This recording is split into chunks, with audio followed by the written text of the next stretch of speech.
in contempt of Congress, and that is quite rich because the guy who's leaving the hearing room right now, Mr. Jordan, is about 500 days into evading his subpoena. About 500 days.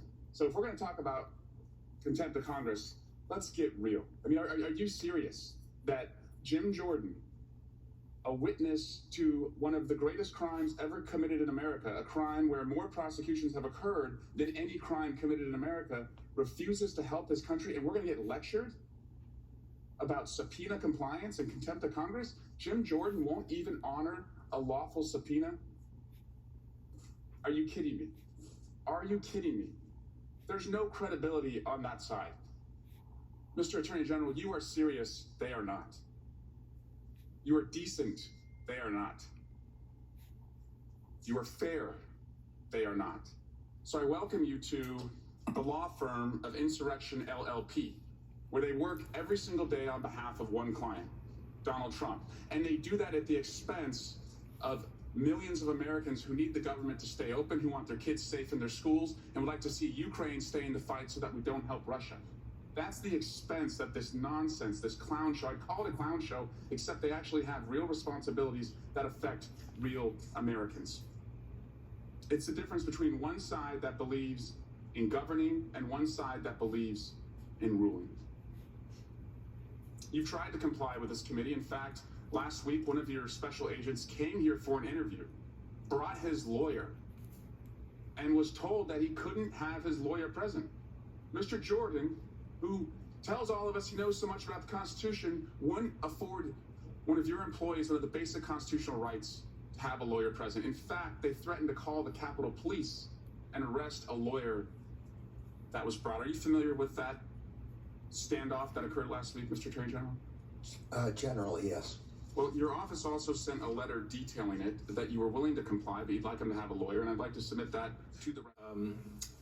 Mr. Attorney General, welcome, and my friend and colleague from Colorado outlined your biography, I thought, very well, but he left out 2 points that I'd like to mention. One is, not only did you lead the prosecution of the Oklahoma City bombing case, but in that case, the death penalty was asked for and actually received, and Timothy McVeigh was executed. Not exactly a Democrat priority to seek the death penalty in cases, but you did so because of the rule of law. You did so because the facts and the law demanded that you did so, and you followed the facts and the law in that situation. The other issue I wanted, or example in your bio that I wanted to point out, it's my understanding that in your conference room, you have a portrait of Elliot Richardson. And the reason you have a portrait of Elliot Richardson is because he demanded that the Department of Justice stay independent from the Nixon administration. He had the backbone to stand up to the President of the United States and make sure that the Department of Justice would not become the government's lawyer.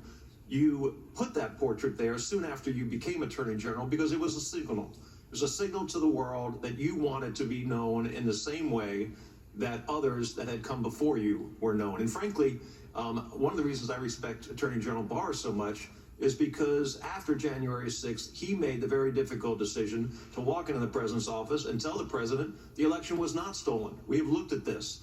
And for that reason, he resigned before January 20th when power was turned over. But Mr. Attorney General, you're unable to answer some questions here, but I'll answer them for you. Do you know what people would have said if you had asked for U.S. Attorney Weiss's resignation when you became Attorney General? I'm sorry, U.S. Attorney Weiss's resignation. They would have said that you were obstructing the Hunter Biden investigation, that you were firing a Republican appointee so that you could appoint a Democrat to slow walk this investigation and lose the leadership of that investigation. If you had made the same decision a year later because you were frustrated that the prosecution wasn't moving fast enough, they would have again said that you were interfering with the prosecution. If you, when U.S. Attorney Weiss asked to become special counsel, if you had made the decision then to appoint someone else to special counsel, people would have criticized you because you would have been taking someone out of the investigation that knew the facts that could lead the investigation and put someone in who would have had to come up to speed on the investigation and wouldn't have allowed major decisions to be made until they came up to speed. So in three different opportunities where you could have acted, you would have been criticized either way, whether you acted or did not act in that situation. Far from slow walking, really, once the Trump administration decided that that was the person leading the investigation, your hands were tied. You didn't have the opportunity to make a decision on the leadership of that investigation. But speaking of slow walking, I appreciate your reference in your opening remarks, your written opening remarks, to the Department of Justice strongly supports efforts by Congress to promote competition in digital markets by passing legislation to prohibit certain anti-competitive practices by dominant online platforms. You can't say who they are, but I can. Apple, Amazon, Facebook, and Google are monopolies, and they have been harming this country and harming competition in that particular market for years. And Congress for 5 years has been investigating and offering bills on that subject. They spent $250 million, according to reports, in the last Congress to defeat those bills. And now we do nothing in this Congress to try to deal with that very serious issue. In fact, there are efforts, I'm told, over in the Senate, and I use the word effort and Senate very carefully in the same sentence, but there are efforts in the Senate, S 2321, to take $50 million in funding for the Department of Justice Antitrust Division, and it would be an 18% cut, and to move that money to the General Department of Justice Operations Fund to try to further cripple the efforts that are going on in court. The state attorney generals and the Antitrust Division and Federal Trade Commission are doing a great job jointly in trying to combat the scourge of these monopolies. My question to you is, will you make sure that the Antitrust Division is properly funded so it can continue this very serious effort at stopping these monopolies from harming our children, from harming competition, and from further strengthening China's position in this area? Yes, I absolutely will. And one of the first things I did in the first budget opportunity we had was to ask for more money for the Antitrust Division than had been given in quite a long time, and to ask for the fees that are paid for purposes of merger analysis be given to the Antitrust Division directly rather than to go into a general fund. Thank you, Mr. Chairman, and thank you for being here, Attorney General Garland. St. Louis and I are here today to make clear what it means to promote equal justice for every person in this country. Attorney General Garland, you often speak about your commitment to supporting civil rights and the rule of law. But I have concerns about whether the department under your leadership is doing the absolute most it possibly can to advance these goals.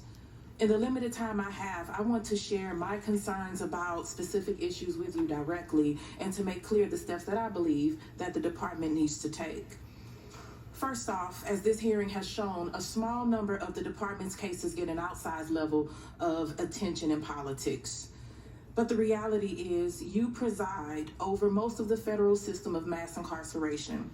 And every day in courtrooms around the country, including St. Louis, prosecutors who ultimately report to you are continuing to disproportionately prosecute disproportionately Black and brown people for disproportionately low-level immigration and narcotics and firearm offenses. And under your watch, the federal incarceration rate has increased for the first time in nearly a decade. Meanwhile, corporate crime enforcement is lower than it was during the Trump administration. The department needs to rethink its entire approach to prosecution, but let me also say I thank you for what you're doing with the insurrectionists. And I urge you to take specific steps towards ending mandatory minimums and prosecutory misconduct waivers and actively supporting alternatives to incarceration, funding federal public defenders, use of clemency power, and reporting on disparities in federal prosecutions. I'm also deeply concerned about the Bureau of Prisons. Director Peters is not doing enough to address the rampant issues of abuse and mismanagement at the Bureau, which affects both correctional staff and people in custody. It is shameful that solitary confinement has increased in the Bureau of Prisons during the Biden administration, despite the president claiming he supports ending it. We need to see more from the department across the board on Bureau of Prisons oversight. And you should implement the president's commitment to end the torturous practice of solitary confinement once and for all. I'm also incredibly disheartened that the department has continued to pursue the death penalty despite the president's pledge to end it. I urge the department to reverse course, including by dismantling the federal death chamber in Indiana and advocating for the commutation of the sentences of everyone on federal death row. I'm also still waiting to see any meaningful progress on the commitments that Associate Attorney General Gupta announced in June 22 around the enforcement of Title VI and the Safe Streets Act. I'd also like to, and I'm going on and on, but I'm taking my time. I also like an update on when the department will respond to the Oversight Committee Democrats' letter from June 2021 about the memo issued by the Trump administration's Office of Legal Counsel concerning the Equal Rights Amendment. That deeply flawed memo is preventing the Archivist of the United States from publishing the Equal Rights Amendment as the 28th Amendment.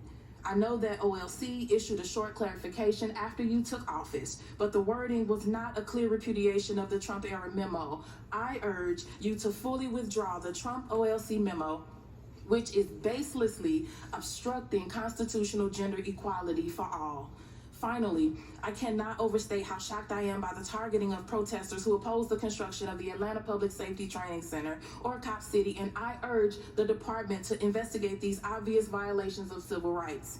These may all seem like unrelated issues, but to me, to my constituents, to countless advocates, and to people who are most directly impacted, they are interconnected, and they all speak to whether the department under your leadership will advance justice or simply pay lip service to it.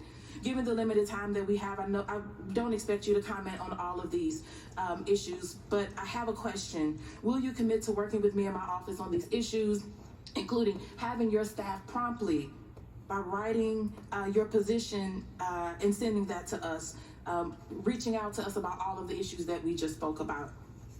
I'd be happy to have the Office of Legislative Affairs to work with your staff. I want to say I could not be prouder of the civil rights record of this department. It is the fundamental basis for why the Justice Department was founded.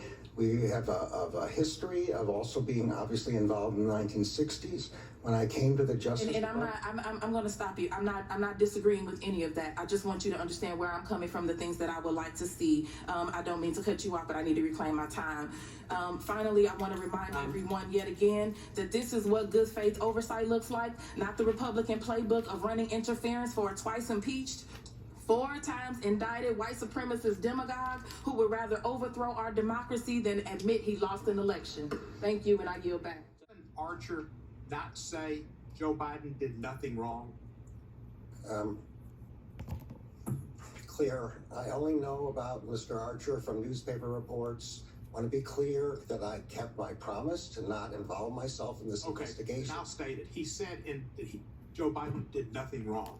Secondly, did you say that President Trump appointed Weiss, who then you appointed? Yes, President Trump appointed Mr. Weiss as United States Attorney. So that should take care of that issue. And they say the department's been weaponized. Wasn't there an investigation of Mr. Gates and you didn't prosecute him? Justice Department does not make comments about its investigation. Well, so should we're not weaponized. For attempting to criminalize political activity. You appointed him. Did you catch that regarding Matt Gaetz? The Department of Justice doesn't discuss its investigations. Not prior investigations. It's investigations. Could have implicated Joe Biden in influence peddling. He originally offered Hunter Biden a sweetheart deal.